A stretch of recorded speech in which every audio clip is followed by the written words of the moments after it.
You're watching CarTell.tv and I'm Amelia. In today's world, which is often dominated by SUVs, crossovers and sports cars, sedans and wagons are often overshadowed. And when we think of sedans and wagons, we generally think European. And when we think of European, most of you probably think I'm talking about German. The E-Class, A6 and 5 Series are the benchmark models. Well, the Jaguar XF is supposed to be as good. And today, I'm going to tell you about one hell of a Jag. It's the XF Sportbrake S30D. The design has received loads of praise, and I have to say that I find it okay. And not much more than okay. I just don't share the same thrills that I've heard. The front is really nice, with a great mix between elegance and aggressiveness. The air intakes are massive, and their dark nature gives a great contrast to this bright paint. On the other hand, the black pack grille and adaptive LED headlights exude modern elegance. So elegant and aggressive, and at the same time, harmonious. Yeah, I like the front. It's the side and rear that fall a bit short. Not particularly bad, just not really special in any way. When I remember the XJ X300 from the 1990s, or the beautifully elegant X350 from the early 2000s, now, those were unique and wonderfully elegant designs, just what Jaguar is supposed to be. I was hoping we could get something as unique from Jag, but I can't say we really have. Now, I don't hate the side and rear. The side somewhat reminds me of some BMW models, while the rear is reminiscent of some luxury Japanese and even American design solutions. I mean, they look good, but Jaguar isn't supposed to remind you of anything other than a Jaguar. There are several different engine options, including a 4-pot petrol. However, the one I have here is an amazing 3-litre V6 turbodiesel with 220 kilowatts of power and a massive 700 newton meters of torque. I cannot begin to explain how much I love this engine, especially when it's paired with the 8-speed ZF that comes standard in the XF.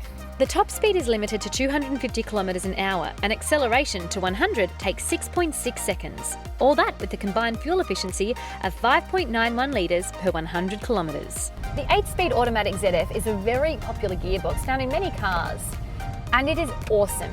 Crisp, smooth, reliable, efficient, and I love it. But I have to point out the torque once again. The top figure is available from 2,000 revs, but even from 1,000, the XF will pull confidently. I have a feeling that this car could go from 0 to 250 in one gear. Now, I'm not going to try that Jaguar, don't worry. But it just pulls so confidently that if I had to bet, I reckon it could. The grip is also awesome and further improved through a torque vectoring system. Speaking of adjustable things, the steering adjusts automatically depending on the speed, and the rear gets self-leveling air suspension.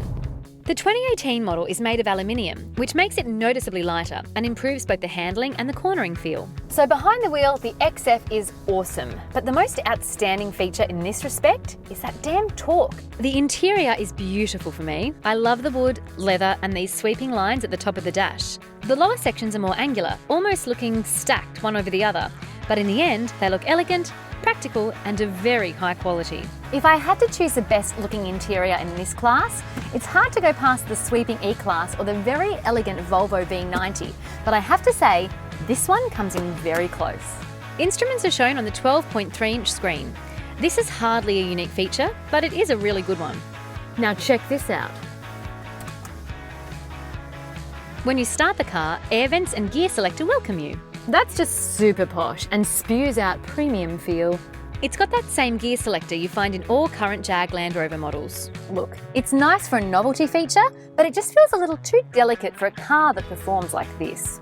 The touchscreen has a diagonal of 10.2 inches and it is great. But this one I have is an optional extra. The standard one is 8-inch. You also get 2-zone climate control, head-up display, and this particular car also comes with a very cool In-Control Touch Pro navigation pack, which includes a great Meridian sound system. Okay, that's also an optional feature, and it will set you back a bit over 5,000 smackers. Speaking of cool optional extras, I just love panoramic sunroofs. And it is an optional feature on the XF. The same goes for soft closed doors, heated rear seats, and heated and cooled front seats. Notice how many times I say the word optional? Yeah. So Jaguar have chosen to make so many things optional. It's like they start you off with a boring black coffee, but with a few extra bucks here and there, you end up with that double soy chocolate whip orange mocha frappuccino. so tempting. These seats are wonderfully comfortable, and perforated leather with contrast stitching really makes the interior feel premium. Passengers in the rear get great legroom and headroom, which is nice. So you can have a thrilling posh ride and be comfortable at the same time. However, in the previous generation, it wasn't so. Now it's fixed, and 2 people in the rear will love the XF. 3 people, not so much, especially when you have in mind this large gearbox tunnel. I have to point out this reversing camera. I can't believe the quality. It definitely has one of the better resolutions that I've seen. The XF is pretty safe, but there are also many optional, which means expensive, features. As standard in this car, you get Dynamic stability control, cruise control with speed limiter, lane departure warning, emergency braking, infrared reflective windscreen, rain sensors, 360 camera with front and rear parking sensors, auto dimming mirrors and automatic parking. Optional safety features that this car has include blind spot monitoring, reverse traffic detection, lane keep assist, driver condition monitor, adaptive cruise control and queue assist. All this comes with an optional active safety pack, which costs $4,300. how much? With the price of just over $154,000, this XF wagon that I've been reviewing needs to offer a lot and stand against some pretty cool luxury competitors. And does it? Yes. Yes, it does. It's a really good, elegant machine, packed with cool features.